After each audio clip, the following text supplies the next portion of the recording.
आज क्या करना है? Combination of resistance, combination of resistances.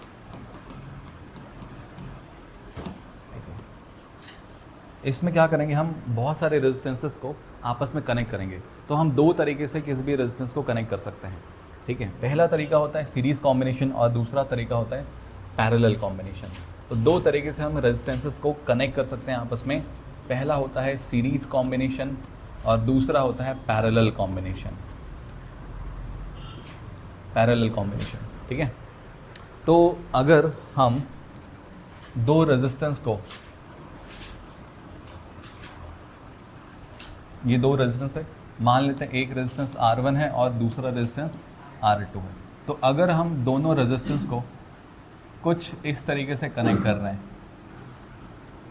ऐसा, तो इसको बोलेंगे सीरीज़ कॉम्बिनेशन, ठीक है। मतलब एक रेजिस्टेंस का जो एंड होगा वो दूसरे रेजिस्टेंस के इनिशियल पॉइंट से स्टार्ट होगा, ठीक है। एक का एंड दूसरे के इनिशियल पॉइंट से जुड़ा हुआ रहेगा। तो ये पहला टाइप का कॉम्बिनेशन है। दूसरा टाइप का कॉम्बिनेशन में हम क्या करते हैं, दोनों के इनिशियल पॉइंट्स को एक साथ जोड़ते हैं और दोनों के एंड पॉइंट को हम एक साथ जोड़ देते हैं। जैसे ये हमारा रेजिस्टेंस R1 है और उसके नीचे हम बनाते हैं रेजिस्टेंस R2। ये हमारा रेजिस्टेंस R2 है, ये है पहले रेजिस्टेंस का इनिशियल पॉइंट, ये है एंड पॉइंट, ये दूसरे का इनिशियल पॉइंट और ये है एंड पॉइंट। तो अगर पहले के इनिशियल या स्टार्टिंग पॉइंट को हम दूसरे के स्टार्टिंग के साथ में जोड़ दें और पहले के एंड को दूसरे के एंड पॉइंट के साथ में जोड़ दें, तो ऐसे कॉम्बिनेशन को हम कहते हैं पैरेलल कॉम्बिनेशन, ठीक है। पहले का स्टार्टिंग पॉइंट दूसरे के स्टार्टिंग से जुड़ा रहेगा, पहले का एंड दूसरे के एंड से जुड़ा रहेगा।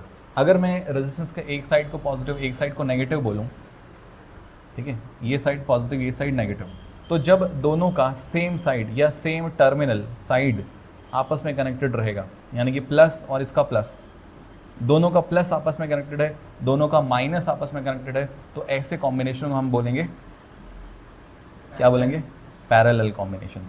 लेकिन अगर एक का पॉजिटिव दूसरे के नेगेटिव से कनेक्टेड है, ठीक है, ये प्लस है और ये माइनस है, इसका ये प्लस है और इधर माइनस है, तो पहले वाले का नेगेटिव दूसरे वाले के पॉजिटिव से कनेक्टेड होगा, तब इसको हम बोलेंगे सीरीज कॉम्बिनेशन। तो इसके ऊपर क्वेश्चंस आते हैं, और इसके ऊपर कैसे क्वेश्चन आते हैं, इक्विवेलेंट रेजिस्टेंस फाइंड आउट करने वाले, है ना, टोटल रेजिस्टेंस निकालना है। एक सर्किट रहेगा, उसमें बहुत सारे रेजिस्टेंस रहेंगे, उसमें बोलेगा कि टोटल रेजिस्टेंस फाइंड करके दिखाओ या इक्विवेलेंट रेजिस्टेंस फाइंड करके दिखाओ। अब उसमें और क्या क्या बोल सकता है, हो सकता है वोल्टेज फाइंड करके दिखाओ, या पोटेंशियल डिफरेंस फाइंड करके दिखाओ, या बोल सकता है करंट फाइंड करके दिखाओ, किसी स्पेसिफिक सेक्शन में बोल सकता है करंट या वोल्टेज फाइंड करके दिखाओ, या हो सकता है पूरे सर्किट में वोल्टेज या फिर करंट को फाइंड करने बोलेगा। क्लियर, ये तीन चीज़ें पूछी जाती है मेनली। क्या क्या चीज़ें पूछते हैं, पहला पूछते हैं टोटल रेजिस्टेंस, ठीक है, टोटल रेजिस्टेंस पूछेंगे। दूसरा टोटल करंट पूछ सकते हैं, ठीक है। तीसरा टोटल पोटेंशियल डिफरेंस पूछ सकते हैं। चौथा किसी इंडिविजुअल रजिस्टर में करंट या फिर पोटेंशियल डिफरेंस की वैल्यू पूछी जा सकती है, ठीक है। इन एन इंडिविजुअल रजिस्टर क्या क्या पूछ सकते हैं, आई भी पूछ सकते हैं और पोटेंशियल डिफरेंस भी पूछ सकते हैं, ये दोनों चीज़ें पूछ सकते हैं। क्लियर, या कुछ ग्रुप ऑफ रेजिस्टर्स के बीच में पूछा जा सकता है, ठीक है। तो तीन चीज़ें पूछते हैं, रेजिस्टेंस, करंट और पोटेंशियल डिफरेंस। तो ये है सीरीज कॉम्बिनेशन अपना, और ये है पैरेलल कॉम्बिनेशन,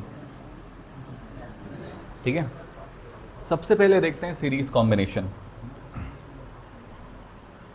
सबसे पहले टॉपिक डालो सीरीज कॉम्बिनेशन, है ना, या इसको लिखते हैं resistances in series, resistances in series, ठीक। अब कुछ बातें ध्यान देने लायक है, जैसे कि नंबर 1, सीरीज कॉम्बिनेशन में सभी रेजिस्टेंसेस में चार्ज या फिर करंट की वैल्यू सेम होती है, ठीक है। In series combination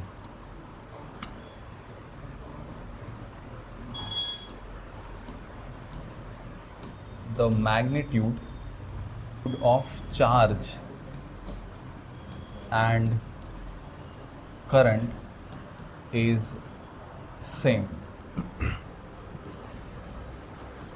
series combination में चार्ज या फिर करंट की वैल्यू सभी रजिस्टर में सेम होती है।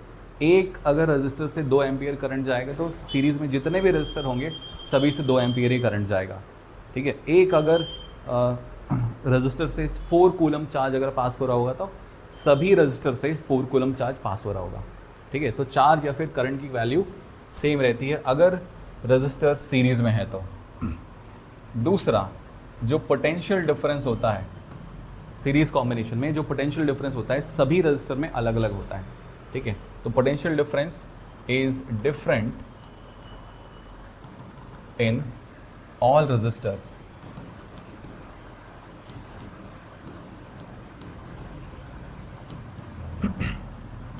इन सीरीज। जैसे अगर 2 रजिस्टर है, दोनों का रेजिस्टेंस वैल्यू सेम है तो उनके बीच में पोटेंशियल डिफरेंस सेम रहेगा। लेकिन अगर रेजिस्टेंस वैल्यू अलग अलग है, फॉर एग्जांपल जैसे कि एक रजिस्टर है वो 1 ओम का है, दूसरा रजिस्टर 4 ओम का है, तीसरा रजिस्टर 9 ओम का है, ठीक है। तो उन तीनों में पोटेंशियल डिफरेंस की वैल्यू अलग अलग रहेगी।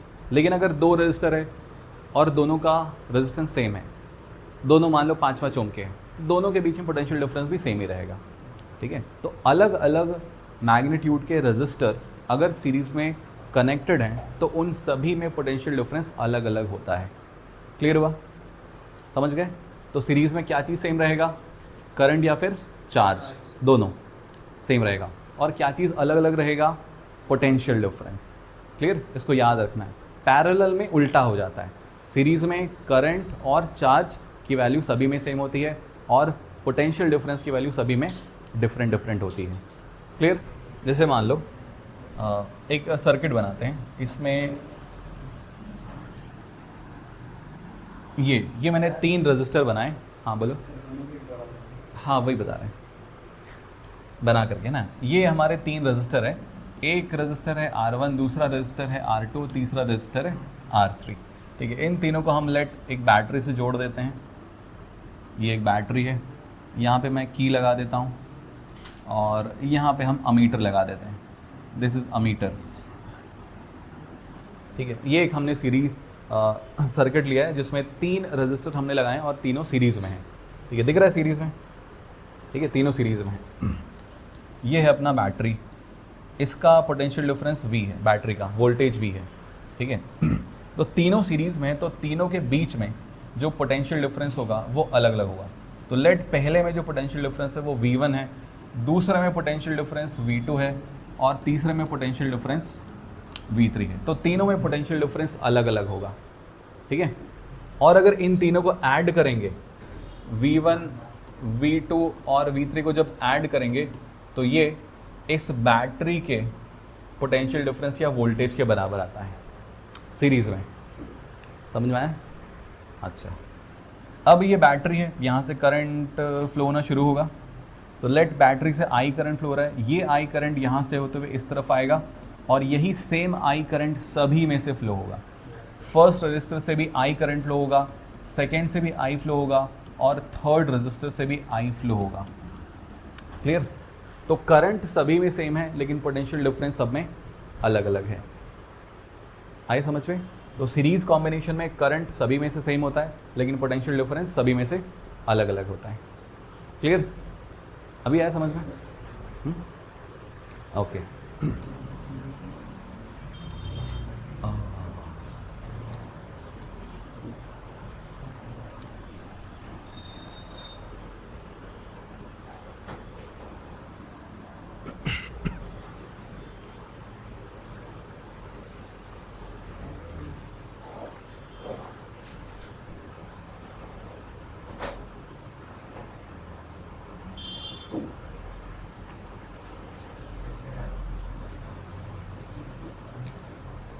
ठीक है, अब इसका हम फॉर्मूला डिराइव करेंगे। सीरीज़ कॉम्बिनेशन में जो टोटल रेजिस्टेंस होता है वो हम कैसे फाइंड आउट करेंगे, कैसे निकालेंगे, तो इसका एक डेरिवेशन है।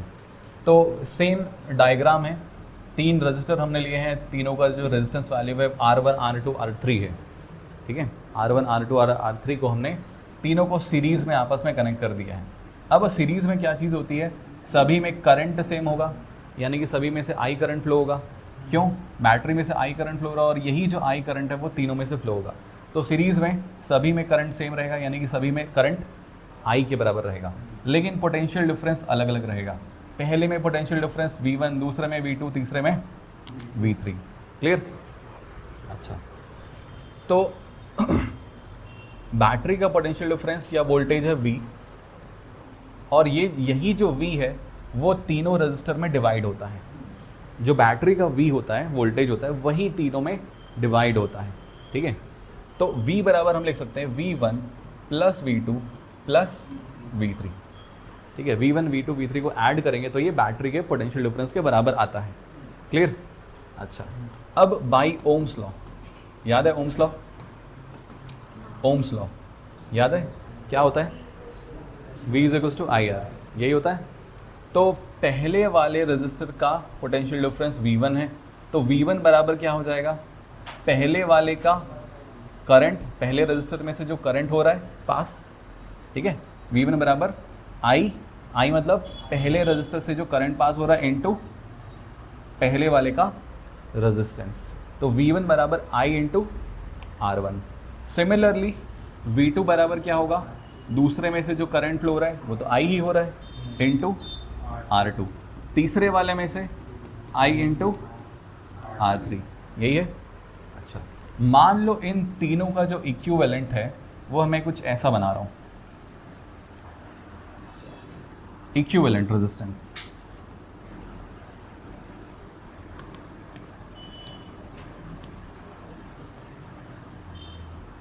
ये है इक्विवेलेंट सर्किट।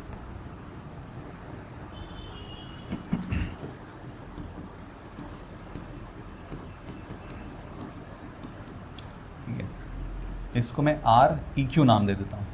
मतलब ये जो रेजिस्टेंस है ये तीनों का कॉम्बिनेशन है या टोटल रेजिस्टेंस है। ठीक है, ये वाला जो रेजिस्टेंस है ये इक्विवेलेंट या टोटल रेजिस्टेंस है इन तीनों का। तो इन तीनों का इक्विवेलेंट है REQ।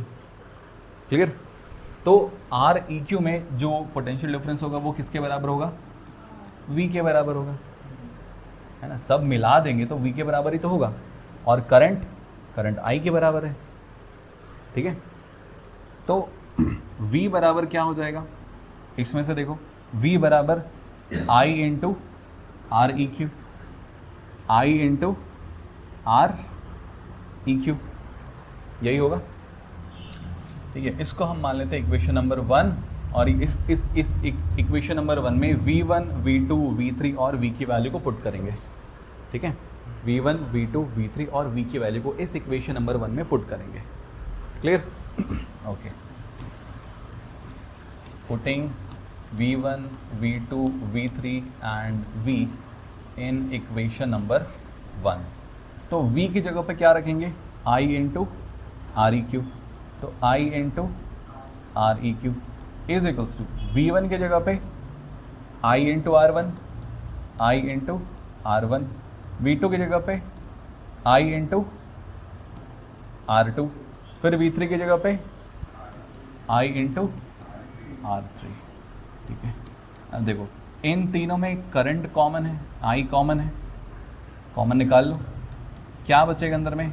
R1 plus R2 plus R3 बचेगा, और इस तरफ I इंटू REQ। देखो दोनों तरफ I है, कट जाएगा, कटेगा, कॉमन निकाले हमने I, दोनों तरफ पे I कट जाएगा, क्या बचेगा?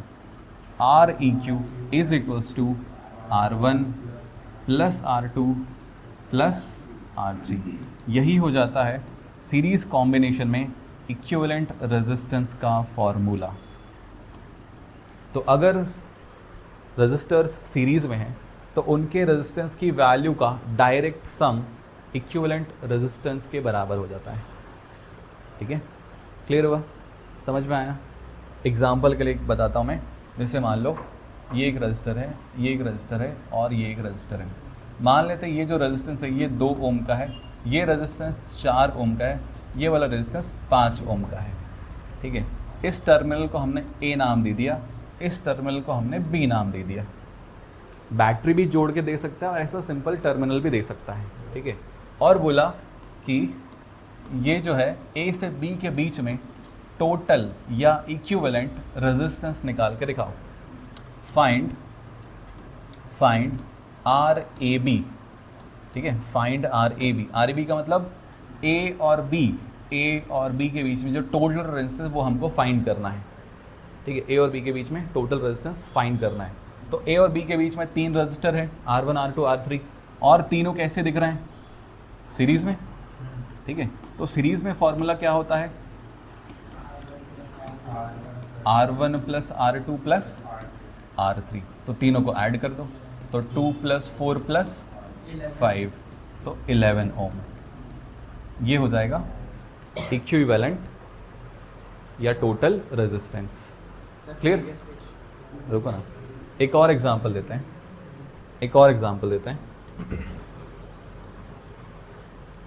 मान लो ऐसा है, एक रजिस्टर ऐसा है, दूसरा रजिस्टर ऐसा है, और तीसरा रजिस्टर ऐसा है, चौथा रजिस्टर ऐसा है, ऐसा, और यहाँ पे हमने इसको B दे दिया और इसको A दे दिया, ठीक है। अब ये जो चारों रजिस्टर हैं ये अभी भी सीरीज़ में ही हैं। क्यों सीरीज़ में है? हाँ, क्योंकि एक का एंड दूसरे के इनिशियल से कनेक्टेड है। यहाँ सिर्फ ये जो वायर है ना, ये मुड़ी हुई है, ये वायर आके यहाँ से मुड़ गई है, तो वायर के मुड़ने से कुछ नहीं होता, ठीक है। ये चारों जो रजिस्टर है वो अभी भी सीरीज़ में है। मान लेते हैं ये 1 ओम का है, ये 3 ओम का है, ये 1 ओम का है, और ये 5 ओम का है। तो अब अगर आर ए भी निकालना हुआ तो कैसे निकालेंगे अपन? यही चारों को प्लस कर दो, यानी कि 1 ohm plus 3 ohm plus 1 ohm plus 5 ओम, कितना हो जाएगा? 5 + 5 = 10 ओम, ठीक है। तो वायर के मोड़ने से कॉम्बिनेशन पे कोई फ़र्क नहीं पड़ता, सीरीज़ वाला पैरेलल नहीं बन जाता। क्लियर है? समझ में आया? अच्छा, एक और एग्जांपल देते हैं। ये ए टर्मिनल है,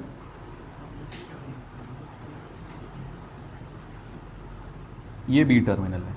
अभी बताओ, ये जो R1 और R2 है वो सीरीज़ में है कि पैरेलल में है? सीरीज़ में है ना, क्योंकि यहाँ और यहाँ से सिर्फ वायर मुड़ी हुई है, ठीक है। एक का इनिशियल दूसरे के इनिशियल से कनेक्टेड नहीं है, एक का जो एंड है वो दूसरे के इनिशियल से कनेक्टेड है। क्लियर? तो ये भी कैसा है? सीरीज़ कॉम्बिनेशन है। तो मान लो अगर R1 3 ओम है और R2 10 ओम है, तो इनका RAB क्या आएगा?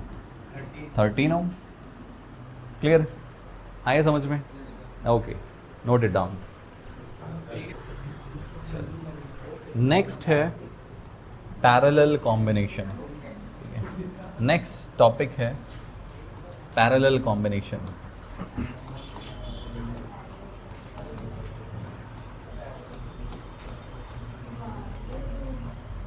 पैरेलल कॉम्बिनेशन, यहाँ पे भी हम क्या करेंगे? 3 रजिस्टर लेंगे और तीनों को पैरेलल में कनेक्ट कर देंगे, ठीक है। 3 रजिस्टर लेंगे, तीनों को पैरेलल में कनेक्ट कर देंगे।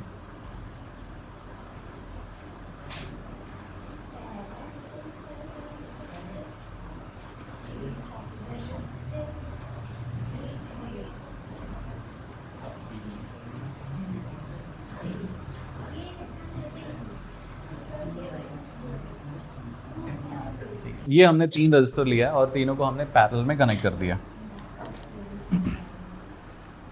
ये इस रेजिस्टेंस का नाम दे देते हैं R1, इस वाले का नाम है R2, इसका नाम है R3, ठीक है। तो 3 रजिस्टर है R1 R2 R3 और तीनों को हमने पैरेलल में कनेक्ट कर दिया, ठीक है। ये हमारा बैटरी है और ये की है। जैसे की ऑन करेंगे क्या होगा? यहाँ से करंट I फ्लो होना शुरू हो जाएगा।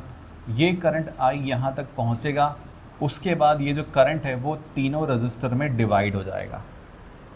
जिस रेजिस्टेंस में रेजिस्टेंस ज़्यादा है वहाँ से कम करंट फ्लो होगा, जिसका रेजिस्टेंस वैल्यू कम है वहाँ से ज़्यादा करंट फ्लो होगा, ठीक है। क्योंकि रेजिस्टेंस का मतलब क्या होता है? रोकना।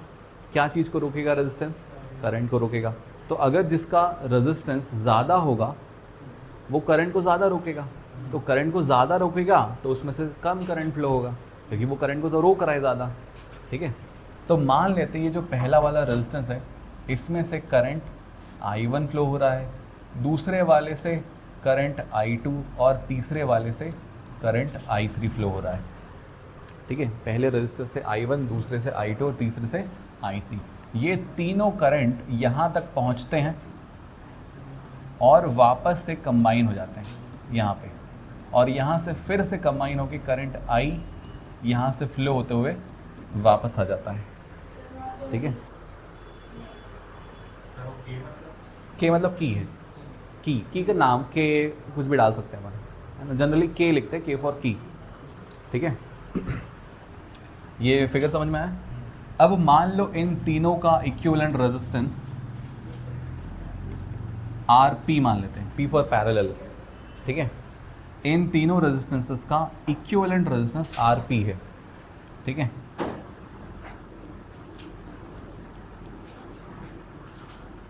ये ऐसा वोल्टेज V है। अच्छा, पैरेलल में एक चीज़ होती है कि सभी जो रेजिस्टेंस होते हैं उनके अक्रॉस पोटेंशियल डिफरेंस सेम होता है, और कितना होता है, जितना बैटरी का होता है या सेल का होता है। अमीटर बना भी सकते हैं, नहीं बनाओगे तब भी चलेगा। अमीटर वोल्ट मीटर अभी ज़रूरत नहीं है उनकी, है ना। अभी तो हम सिर्फ कॉम्बिनेशन के बारे में देख रहे हैं, ठीक है। तो अमीटर वोल्ट मीटर लगा दोगे तब भी चलेगा, नहीं लगाओगे तब भी चलेगा।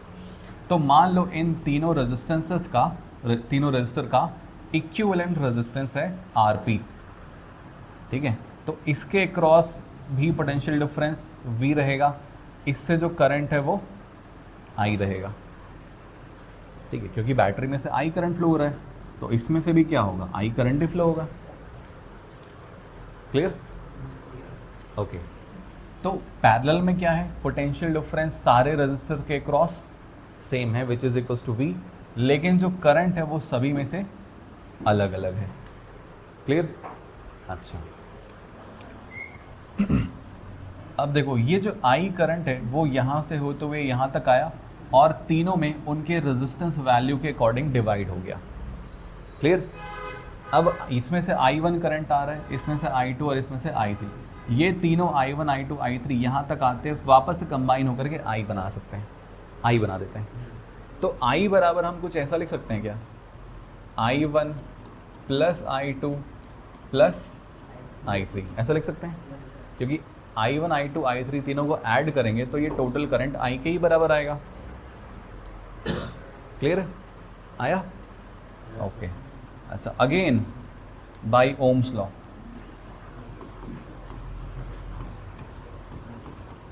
Bye Ohm's law.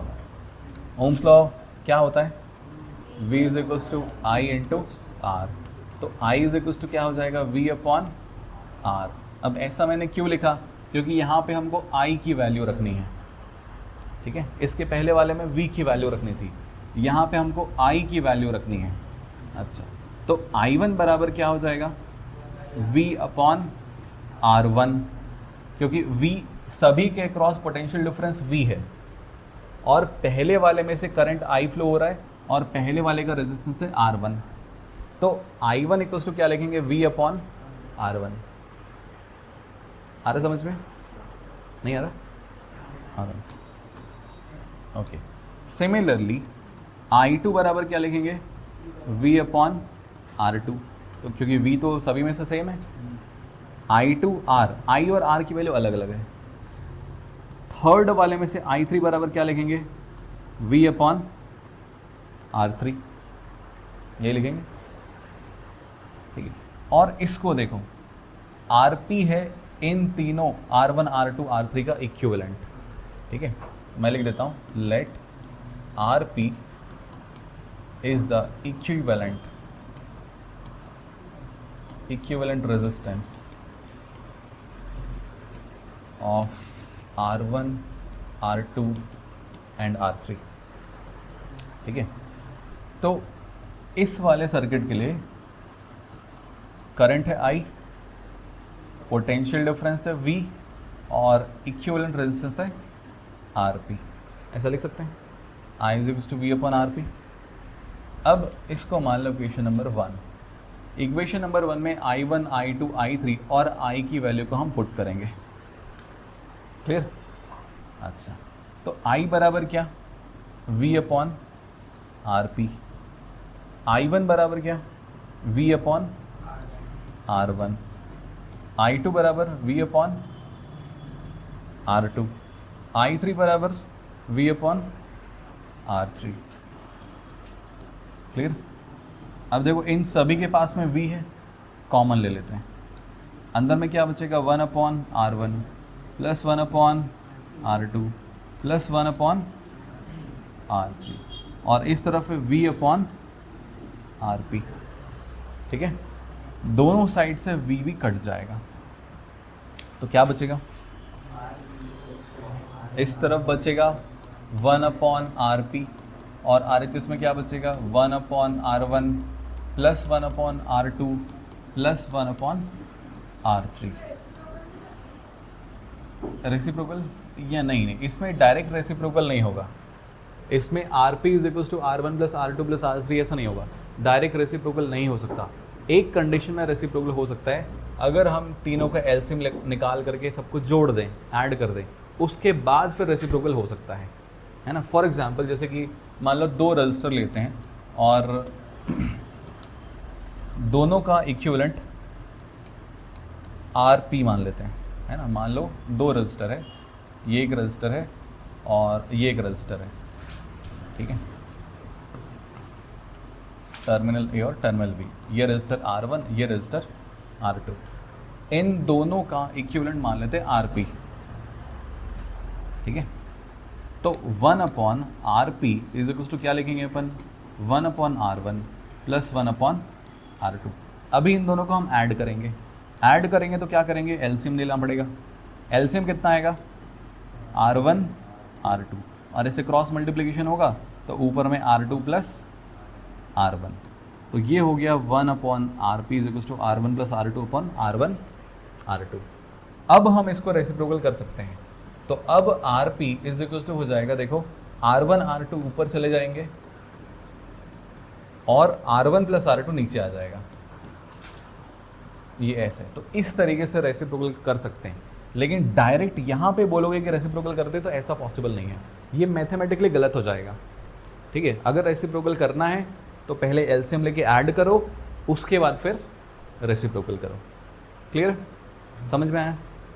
ओके, ठीक है, इसको नोट कर लो।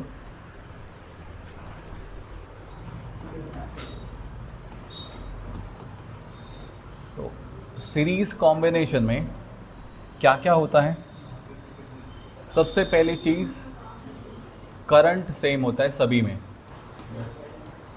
ठीक है। दूसरी चीज पोटेंशियल डिफरेंस डिफरेंट होता है सभी में, ठीक है, पोटेंशियल डिफरेंस डिफरेंट होता है सभी में, जितने भी रजिस्टर सीरीज में होंगे।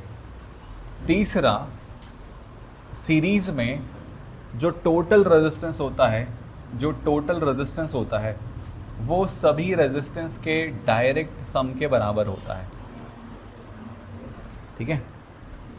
चौथा, सीरीज में जो पोटेंशियल डिफरेंस होता है टोटल, वो इंडिविजुअल पोटेंशियल डिफरेंसेस के सम के बराबर होता है, ठीक है। पांचवा, यहाँ पे जो टोटल रेजिस्टेंस होता है वो इंडिविजुअल रेजिस्टेंस से बड़ा होता है, यानी कि जो अगर टोटल रेजिस्टेंस RT है तो वो R1 से भी बड़ा होगा, R2 से भी बड़ा होगा और R3 से भी बड़ा होगा, है ना।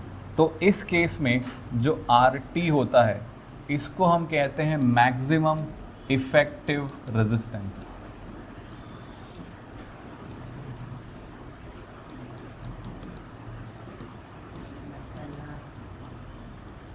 मैक्सिमम इफेक्टिव रेजिस्टेंस, ठीक है, मैक्सिमम इफेक्टिव रेजिस्टेंस।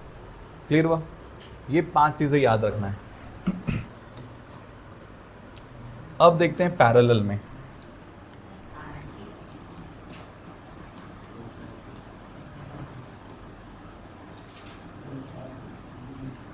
RT का मतलब total resistance in series combination, ठीक है, T मतलब टोटल। अच्छा, पैरेलल में जस्ट अपोजिट होता है, ठीक है। अपोजिट का मतलब पैरेलल में क्या होगा, करंट सभी में डिफरेंट होगा, ठीक है। जितने रेजिस्टर्स पैरेलल में जुड़े होंगे सभी में करंट क्या होगा, डिफरेंट होगा, लेकिन जो पोटेंशियल डिफरेंस है वो सभी में सेम रहेगा। ठीक है। नंबर 3, पैरेलल में जो टोटल या जो इफेक्टिव रेजिस्टेंस होता है वो सभी रेजिस्टेंसेस के रेसिप्रोकल के सम के बराबर होता है।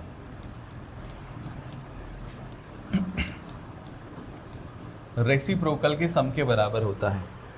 ठीक है। नंबर 4, यहाँ पे पोटेंशियल डिफरेंसेस का जो सम था इंडिविजुअल वो टोटल पोटेंशियल डिफरेंस के बराबर था। यहाँ पे जो टोटल करंट होता है वो इंडिविजुअल रेजिस्टेंसेस में जो करंट होता है उनके सम के बराबर होता है। ठीक है। यहाँ पे V = V1 + V2 + V3, यहाँ पे I = I1 + I2 + I3। Clear? अच्छा। नंबर 5, पैरेलल के केस में जो टोटल करंट होता है वो हर एक इंडिविजुअल रेजिस्टर से छोटा होता है। यानी कि जो RT है वो R1 से भी छोटा होगा, R2 से भी छोटा होगा और R3 से भी छोटा होगा। इसीलिए यहाँ पे जो RT होता है इसको कहते हैं मिनिमम इफेक्टिव रेजिस्टेंस।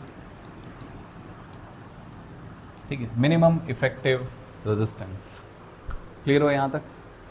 ठीक है, नोट करो इसको। चलो कुछ क्वेश्चंस करते हैं। ठीक है, क्वेश्चन नंबर 1, मैं कुछ सर्किट डायग्राम बना रहा हूँ, रेजिस्टर्स को हम कॉम्बिनेशन में ऐड करेंगे, है ना, जोड़ेंगे।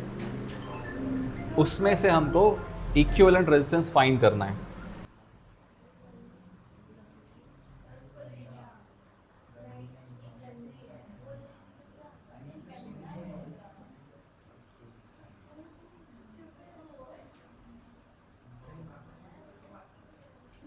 तो ये मैंने देखो 1 2 3 4 5 रजिस्टर्स मैंने बनाए हुए हैं। ठीक है, ये वाला जो रजिस्टर है ये 2 ओम का है, ये रजिस्टर 3 ओम का है। ठीक है, ये दोनों रजिस्टर 5 ओम के हैं, ये भी 5 ओम का है और ये भी 5 ओम का है। ठीक है, और ये जो रजिस्टर है वो 4 ओम का है। हमको इक्विवेलेंट रेजिस्टेंस फाइंड करना है। ठीक है, तो सबसे पहले जो पैरेलल में होता है उसको सॉल्व कर लो। ठीक है, जो पैरेलल में होता है उसको सॉल्व कर लो। तो अच्छा, ज़रूरत नहीं है बैटरी की, बैटरी वाला बाद में देखेंगे। ठीक है, इसको मैं टर्मिनल A बोल देता हूँ और इसको मैं टर्मिनल B बोल देता हूँ। सीरीज और पैरेलल दोनों ने, इसलिए मैंने बोला कॉम्बिनेशन। तो हम क्या करेंगे, पहले इन दोनों का पैरेलल में निकाल लेंगे। ठीक है, पहले 5 और 5 का पैरेलल में निकालेंगे। अच्छा, मैं इस रेजिस्टेंस को नाम दे देता हूँ R1, इसको नाम दे देता हूँ R2, इसको नाम दे देता हूँ R3, ये है R4 और ये वाला है R5। ठीक है, ये 5 मैंने रेजिस्टर ले लिए। तो पहले हम पैरेलल वाले को सॉल्व करेंगे।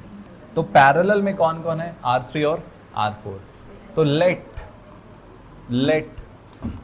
R dash be the equivalent resistance of R3 and R4. Let R dash R3 और R4 का इक्विवेलेंट रेजिस्टेंस है, सिर्फ R3 और R4 का, पूरे का नहीं। ठीक है, तो R3 और R4 कैसे हैं, पैरेलल में। तो R dash भी कैसा होगा, उल्टा रेसिप्रोकल होगा। ठीक है, तो R3 और R4 का अगर हमको निकालना है तो कैसे निकालना पड़ेगा, 1/R dash is equals to 1/R3 plus 1/R4। ठीक है, पैरेलल में निकाल रहे हैं तो रेसिप्रोकल करके निकालेंगे। ठीक है,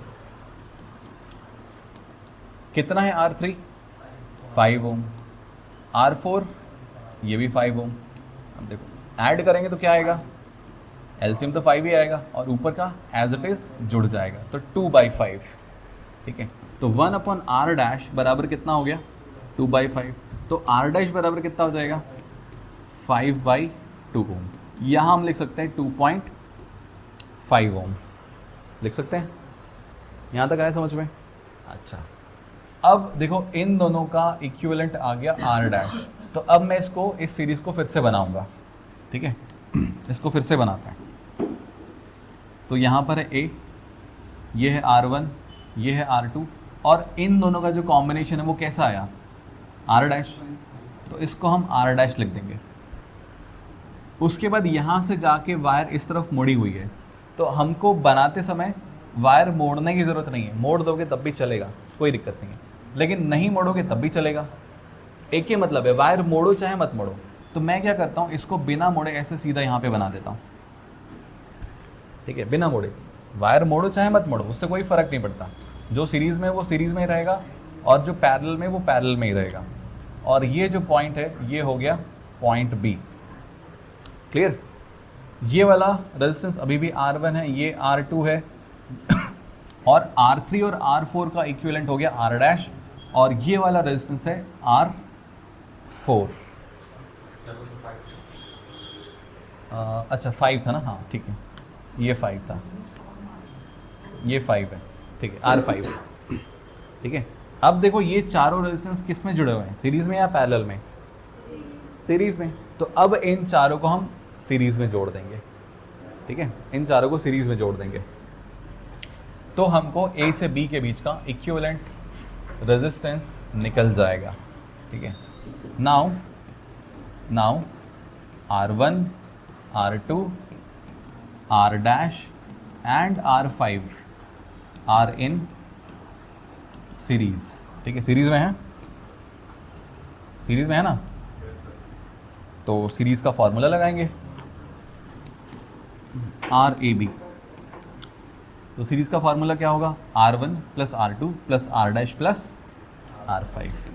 तो R1 plus R2 plus R' plus R5, ठीक है। R1 कितना है 2 ओम, R2 कितना है 3 ओम, R' हमारा कितना आया 2.5, R5 कितना है 4 ओम। सबको ऐड कर दो, 2 + 3 5, 5 + 4 9, 9 + 2 11.5 ओम। तो ये हो गया equivalent resistance between point A and point B. Clear हुआ, समझ में आया? ओके, नोट करो। चलो नेक्स्ट क्वेश्चन है,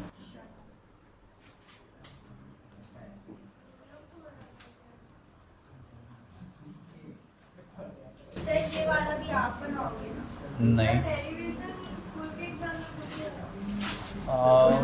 बहुत कम किसी किसी स्कूल में पूछता है, वैसे तो नहीं पूछता है। हमारे में पूछते हैं, हमारे वाले बोर्ड है ना, मुझे आप तो मुझसे भी तो करना ही पड़ेगा। हाँ बिल्कुल।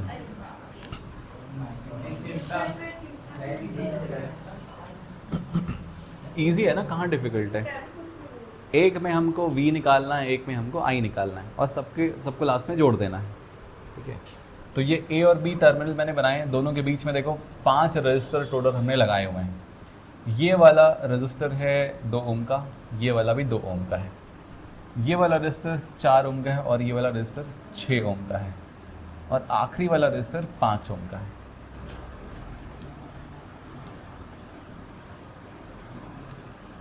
ठीक है, ये है सर्किट, और टोटल हमने 5 रजिस्टर बनाए हैं, जिसमें हमने 2 को पैरेलल में लिया है और एक को हमने सिंपल सीरीज़ में लिया हुआ है, ठीक है।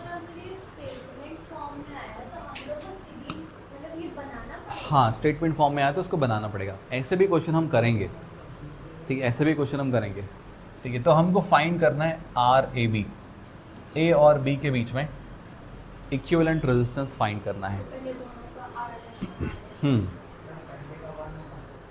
पहले का 1 होगा, करेक्ट है।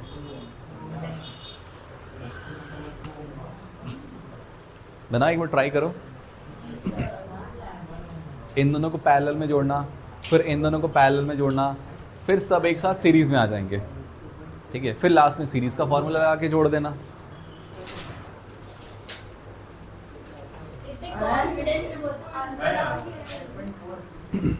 चलो मैं सॉल्व करता हूँ इसको। यहाँ हम रेजिस्टेंसेस को पहले नाम दे देते हैं। ये है R1, ये है R2, ये है R3, और ये मान लेते हैं R4 है, ठीक है, और ये लास्ट वाला R5 है, ठीक। अब देखो R1 और R2 आपस में पैरेलल में हैं, R3 और R4 आपस में पैरेलल में है, लेकिन ध्यान दो R1 R2 R3 और R4 के साथ में पैरेलल में नहीं है। तो R1 और R2 को अलग सॉल्व करना है, R3 और R4 को अलग सॉल्व करना है, फिर उसके बाद सॉल्व करने के बाद फिर R1 और R2 का जो भी कॉम्बिनेशन का रेजिस्टेंस आएगा, R3 और R4 का जो भी कॉम्बिनेशन का रेजिस्टेंस आएगा, वो R5 के साथ में सीरीज़ में हो जाएगा।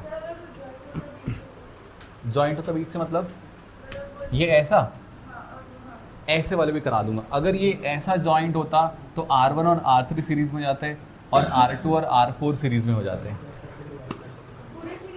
पूरे सीरीज़ में नहीं होते। वैसा वाला भी क्वेश्चन कराऊंगा मैं, इसके बाद आएगा वो भी। ठीक है, चलो तो सबसे पहले हम क्या करेंगे, R1 और R2 को पैरेलल में ऐड करेंगे। तो लेट R1 और R2 का टोटल रेजिस्टेंस है R डैश,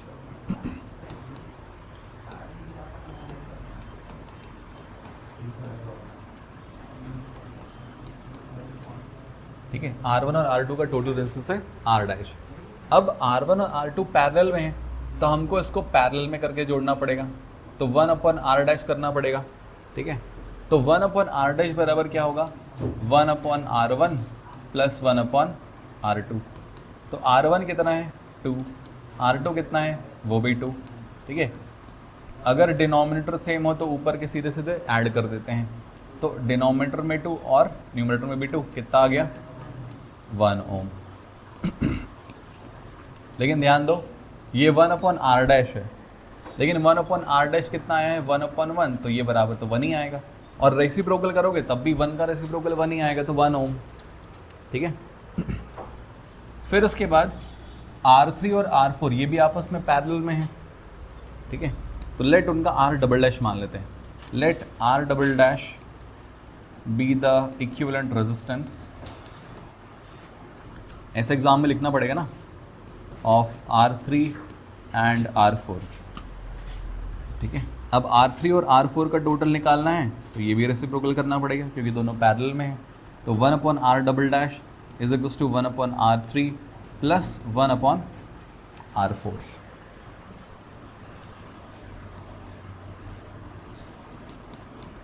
अब वैल्यू पुट कर देते हैं, तो R3 कितना है देखो 4, तो 1/4 प्लस R4 कितना है 6, तो 1/6।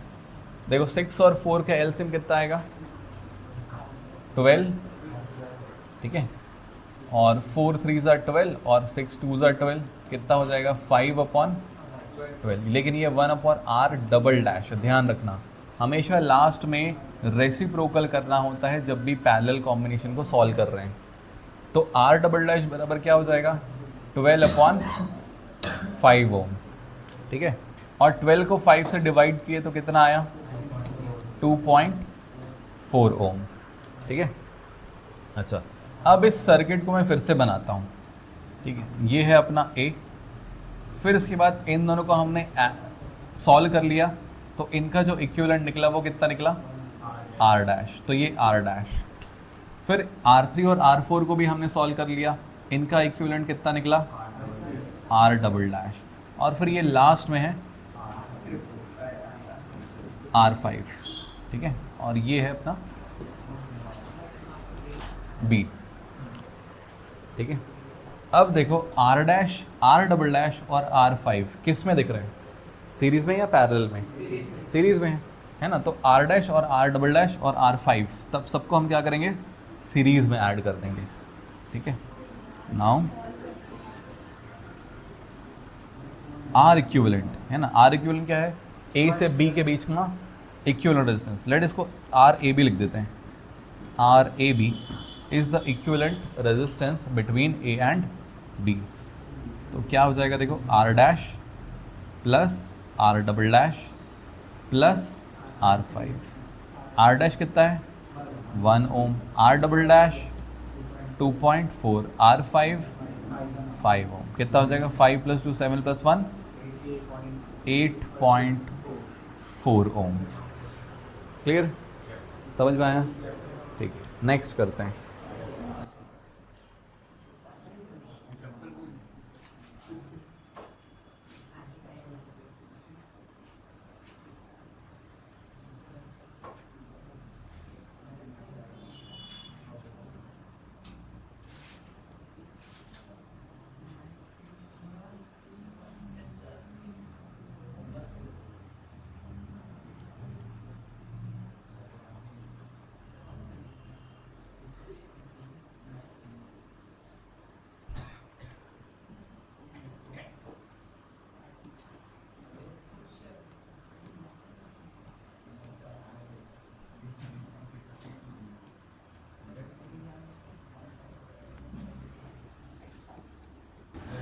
चलो ये है एक कॉम्बिनेशन, इसको सॉल्व करना है। ए और बी के बीच में इक्विवेलेंट रेजिस्टेंस हमको फाइंड करना है, आर ए बी फाइंड करना है।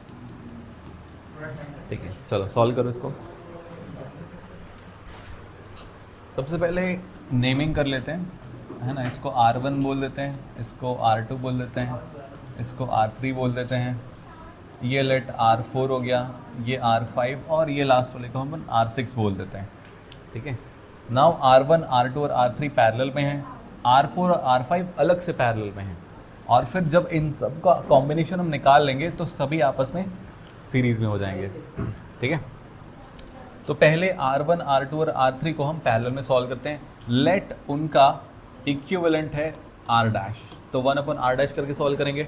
तो 1/R डैश बराबर हो जाएगा 1/R1 plus 1/R2 plus 1/R3।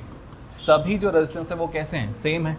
तो 1/3 प्लस 1/3 प्लस 1/3 कितना हो जाएगा, एलसीएम आएगा 3, ऊपर में 1 + 1 + 1 3, कितना आ गया 1/1। ठीक है, तो R डैश बराबर कितना आ गया 1 ओम। सिमिलरली R4 और R5 ये भी कैसे हैं, पैरेलल में है, पैरेलल में है ना। तो लेट R4 और R5 का R डैश डबल डैश मान लेते हैं। तो 1/R double dash is equal to हो जाएगा 1/R4 प्लस 1/R5। R4 और R5 की वैल्यू क्या है 4, तो 1/4 प्लस 1/4, एलसीएम आएगा 4 और यहाँ पर 2, कितना आ जाएगा 1/2। तो ये 1/R डबल डैश बराबर आ गया 1/2। तो R डबल डैश बराबर कितना हो जाएगा 2 ओम। ठीक है, अब इस सीरीज़ को हम फिर से बनाते हैं। तो ये जो A है इसको मैं यहाँ पे बनाता हूँ। हाँ बोलो। चल जाता है, चल जाता है, चल जाता है, वैसे बना देना चाहिए। ठीक है, लेट A को मैं यहाँ पे बनाता हूँ, और क्योंकि यहाँ से सिर्फ वायर मुड़ी हुई है ना, तो मुड़ी हुई है तो उसको स्ट्रेट बना दो, मोड़ने की ज़रूरत नहीं है। A से ये वाला रेजिस्टेंस है R6, ये R6 हो गया। इनका कॉम्बिनेशन हमने क्या माना R डैश, तो ये अपना R डैश हो गया। इनका कॉम्बिनेशन हमने क्या माना R डबल डैश, तो ये R डबल डैश हो गया। और ये लास्ट में है पॉइंट B, और ये क्या था अपना R6। ठीक है, R6 कितना ओम है 1 ओम है। R डैश कितना आया, ये भी 1 आया। R डबल डैश कितना आया 2 ओम आया। ठीक है, अच्छा तो R A B कितना आ जाएगा, A से B के बीच का इक्विवेलेंट। अब क्योंकि ये तीनों सीरीज में हो गए तो R6 plus R dash plus R double dash, यानी कि 1 + 1 और +2, टोटल कितना हो गया 4 ओम। ठीक है रुआ, आया समझ में? ओके,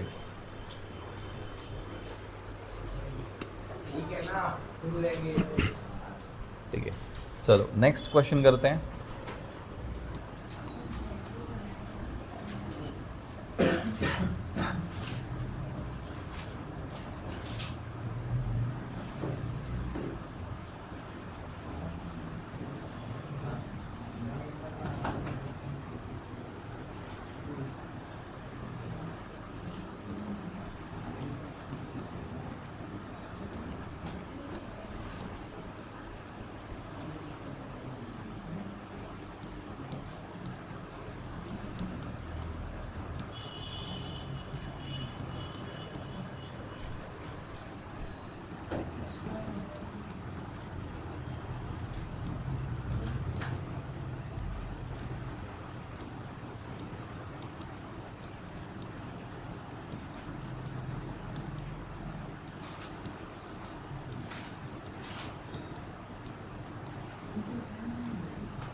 R6 नहीं है, R5 है। 5 मैंने रजिस्टर बनाए हैं जिसमें R1 R2 पैरेलल में है, R4 R5 पैरेलल में है और R3 इन दोनों कॉम्बिनेशन के साथ में सीरीज़ में है। ठीक है, हाँ R5 भी 4 ओम है ना। R1 1 ओम है, R2 2 ओम है, R3 3 ओम है, R4 और R5 दोनों 4 ओम है। तो RAB निकालना है। R1 R2 कैसे है 1 और 2 ओम, R3 है 3 ओम, R4 और R5 दोनों सेम है 4 ओम। तो पहले हम क्या करेंगे, R1 R2 और R4 R5 को सॉल्व करेंगे क्योंकि दोनों पैरेलल में हैं। तो लेट R1 और R2 का जो पैरेलल कॉम्बिनेशन है उनका इक्विवेलेंट है R डैश। तो R डैश बराबर हो जाएगा R1 1/R1 प्लस 1/R2। नहीं 6 नहीं आएगा, 5.67 या 5.66 आएगा, ठीक है। तो 1/1 प्लस 1/2 एलसीएम लेंगे तो आएगा 2 और यहाँ पे क्रॉस मल्टीप्लिकेशन होगा तो 2 + 1, ये आ गया 3/2। 1/R डैश बराबर हो गया 3/2, तो R डैश बराबर हो जाएगा 2/3 और 2/2 को अगर 3 से डिवाइड करेंगे तो ये आएगा 0.67, ठीक है 0.67 ऐसा। अब क्या करेंगे, R4 और R5 को करेंगे। तो लेट R4 और R5 का इक्विवेलेंट हो जाता है R डबल डैश। तो इसको भी हम क्या करेंगे, रेसिप्रोकल करके ऐड करेंगे। तो ये हो जाएगा 1/R4 प्लस 1/R5 कितना होगा, 1/4 प्लस 1/4 कितना हो जाएगा 2/4, यानी कि 1/2, राइट। तो R डबल डैश बराबर कितना हो जाएगा 2/1 या 2 ओम, ठीक है। अब इस सर्किट को अगर मैं रीराइट करूं तो ये पॉइंट A है, इनका कॉम्बिनेशन कितना आया R डैश, ये R3 है, और R4 और R5 का कॉम्बिनेशन कितना आया R डबल डैश, ये है R3 और ये है R डैश, ये हो गया पॉइंट B। अब A और B के बीच में 3 रेजिस्टेंस है, तीनों किस में है, सीरीज में है, ठीक है। तो लेट इनका इक्विवेलेंट हो जाता है RAB। तो RAB बराबर हम क्या लिखेंगे, R dash plus R3 plus R double dash, ठीक है। R डैश कितना आया 0.67, 0.67, R3 कितना है 3, R डबल डैश कितना है 2, कितना हो जाएगा 5.67 ओम। दिस इज द आंसर, ठीक है। चलो तो आज के लिए यहीं तक करते हैं, नेक्स्ट क्वेश्चंस नेक्स्ट क्लास से करेंगे।